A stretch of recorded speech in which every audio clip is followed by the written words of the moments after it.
Hi, I'm Paul McGowan, and on today's show, we are going to talk about balanced and unbalanced audio.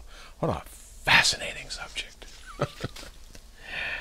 It is actually kind of cool because, well, anyway, Arda in Istanbul, Turkey, one of my favorite places. Antalya, which is on the ocean side of the country, a beautiful resort area where Turks and Russians and Americans and people go to enjoy themselves. I've been there a couple of times and just had a lovely, lovely time.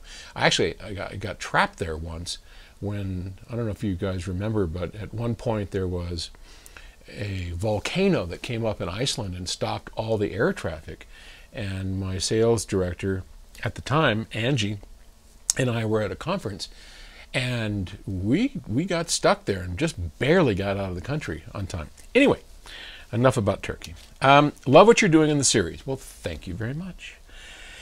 My question is about connecting a fully balanced amp with both XLR and RCA connections options available to an unbalanced preamp via RCA connection. Some say it affects the sound quality, some say they don't hear a difference at all. I'm about to make a purchasing decision based on the answers to this question, and I'd really appreciate your thoughts on balanced versus unbalanced for a power amplifier. My preference has always been to go balanced. I have been a big fan of balanced audio for many, many years. All of our products for many, for as far back as I can remember, were balanced, are balanced. We offer both single-ended and balanced. So let's talk for a minute about what balanced audio actually means and what it is, because not everybody is totally clued in to the nature of balanced audio and what it actually means. In a standard output, what we would call a coax output, an RCA output, you have a single cable. You've seen, well, here, let's look at this direct stream DAC. Okay, so on the back, you see this gold round device, and in the center is a little hole, and that's for an RCA connector, and you plug that in, and it has a single conductor for the hot lead, and the outer is called the shield or ground. And this over here, that's a balance connector, and you can see in here there's three pins where this only has two. Okay, so what are those? Well, in our single in a single-ended circuit, you have basically hot and ground. And in a typical coaxial cable or an RCA cable, the kind you'd get with a VCR or fancy ones that you buy, they're typically shielded, and so they have an outer braid or foil casing around the center conductor, and the idea is that the signal is traveling down the center as shielded by the outside from extraneous noises and hums and all that stuff. The problem with a single-ended cable like that is that this is an AC circuit, and you need both the ground and the hot for the current to travel and for the signal to travel down. So this shield that it uses acts as a shield and as the return for the signal within the cable. And so it's not a great way to shield a cable. It's actually pretty piss poor, but it does work, and they are the standard.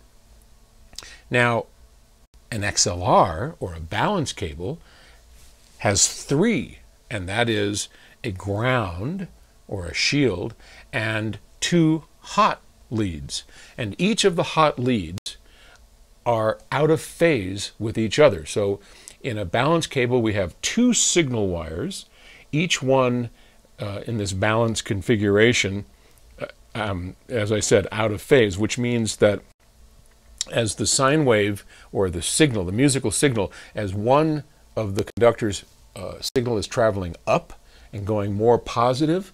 The second one, is doing the opposite and going more negative. And so you have this up and down, positive, negative, negative, positive, opposite signals going down this shielded wire.